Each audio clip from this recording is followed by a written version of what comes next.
It's being a fish out of water. Sometimes it's easier to not disclose those things about myself because I know that I'll get a better service. We don't speak up about this stuff for fun. It's our lives. Microaggressions all day, every day. We are not a homogenous group. We come from every walk of life.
Hello, I'm Renee. I am a proud First Nations Biripi Dunghutti woman.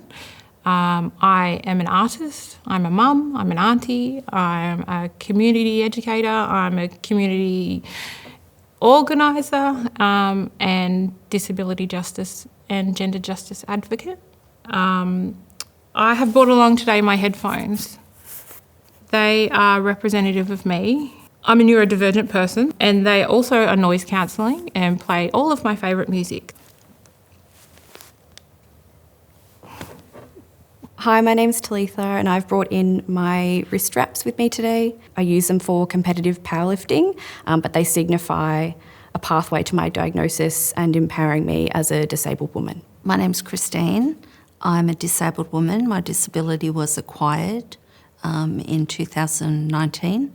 And it changed my life. I work as an equality advocate and I'm also a part-time teacher at a neighbourhood house. And this is my assistant's dog, Sammy.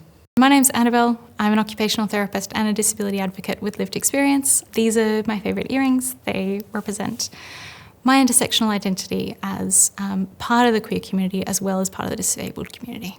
Hi, I'm Laura. My pronouns are she and her, and I've brought in with me today a purple heat pack. It's kind of plain. It's like the most basic wheat bag that you can find. I just got it from the chemist. But I have cerebral palsy, and that comes with often a lot of joint pain. And so heat packs can often be my best friend.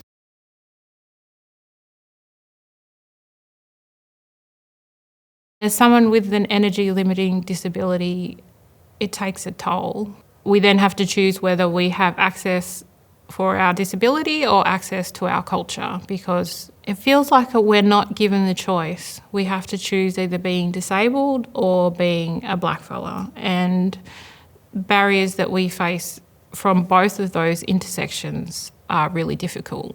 It's the everyday things that take so much more energy and so much more effort and so much more planning and logistics. And I think that's probably what makes life the hardest. Having chronic conditions and having pain, having mental health concerns means that there are days when I'm not able to be as on or as uplifting as I might otherwise be, where I've felt as though my identities have been in conflict with either my ambition or society's expectations of me. I've tried to pretend to be someone who wasn't disabled in order to progress both my education and my career.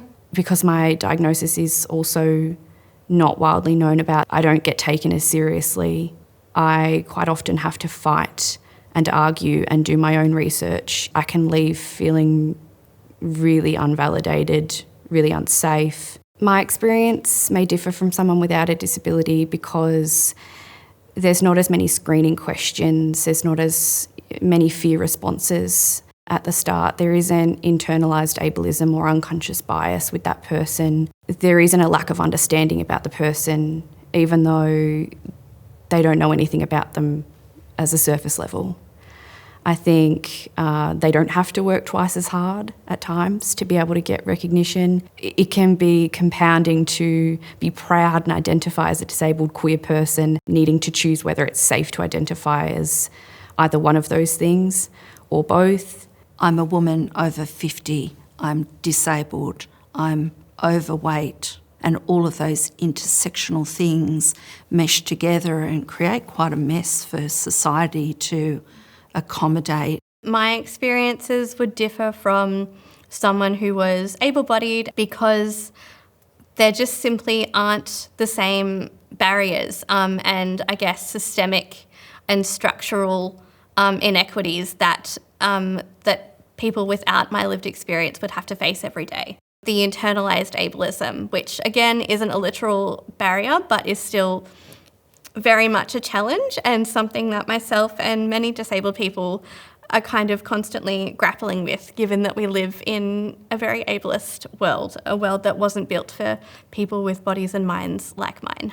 The challenges are multifaceted. It's really hard navigating the world. It is challenging to have fluctuating abilities because the internalised expectation I have of myself is that I will try and recreate 100% even on days when I only have 40% to give. We spend our morning getting prepared for the day ahead and then trying to negate as many of the obstacles that we face when navigating the world. Outside of my home, there might be physical access issues. The first literal barrier that I can think of is the front door to get into my apartment building. It's really, really heavy. And annoyingly, like the little fob thing where you have to like press the button for the door to open is quite a long distance from the actual door handle. So it's very difficult for me, particularly when I'm in Stella, the wheelchair, to actually get in and out of my own apartment building. Imagine rocking up to a place and being told that your assistance dog can't come in when it's the law that they can. I was getting on a tram a couple of years ago and I was struggling to go up the steps and I needed to stop like mid-step because I was spasming and my legs were really sore. When I said to him, like, I'm really sorry, I just have a disability, he just went and like rolled his eyes. I was so upset when that happened, like I just couldn't stop crying.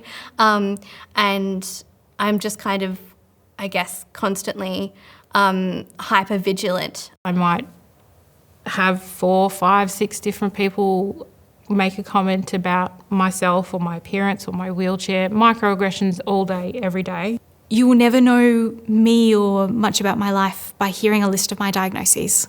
It will probably, in many ways, trigger the parts of your brain that are inherently about generalising experiences. There's a presumption that if they have the qualifications and the skills and they're the right candidate, that they'll be able to do the job, which doesn't come with someone who has a disability. There's almost always a secondary question of, oh, but can you do this? What's it going to look like if, you have a bad day?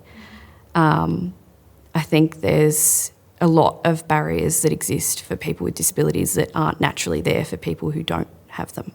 I've been told, you can't be on our committee because you have PTSD and that might upset you, so we have to protect you. I've been called a liar and told that my lived experience is not true or valid. I've been denied medical treatment. I've had medical treatment delayed. It takes women a lot longer to find a diagnosis and to receive help for pain than it does men. The way that disability is framed often is that there are lower expectations of those of us with disability.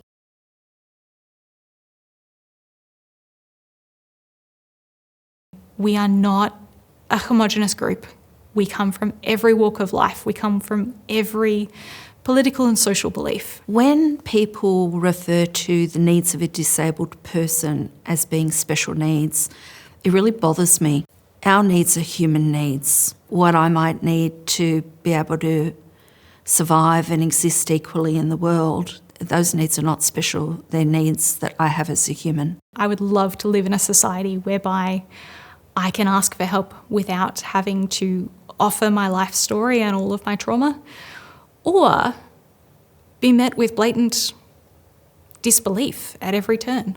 I think sometimes people get worried that they don't know how to do the right thing or the exact right thing. But for me, I think the biggest change that people can make is realising it's the everyday little instances, making sure that the place they're going to is wheelchair accessible or has gender neutral toilets or it has facilities that you will need without putting the onus on your disabled friend. If we make a request, if we call you out for something that's ableist, don't dismiss us, take us seriously. We don't speak up about this stuff for fun. We speak up about it because it's our lives. Where allies have the most success is where they are able to see the disability community and see the richness and diversity and the complexity of our community. The most important thing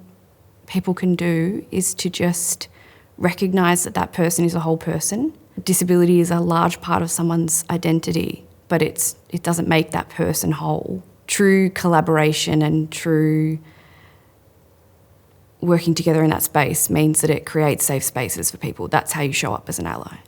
It's so crucial that we be accepted and encouraged in the workplace. I would love to see more disabled people in positions of power or leadership and to be creating safer, inclusive spaces for all of your staff members and your service users. Addressing those attitudes and those expectations of disabled people on an individual and systemic level is one of the most important changes that society can make. It's a marathon, it's not a sprint. So working every day to unlearn things that you may not even realise that you have a view of or a way that you see people with disability or women with disability. Just stopping and thinking, what am I doing in this situation to make sure that everybody has access to this?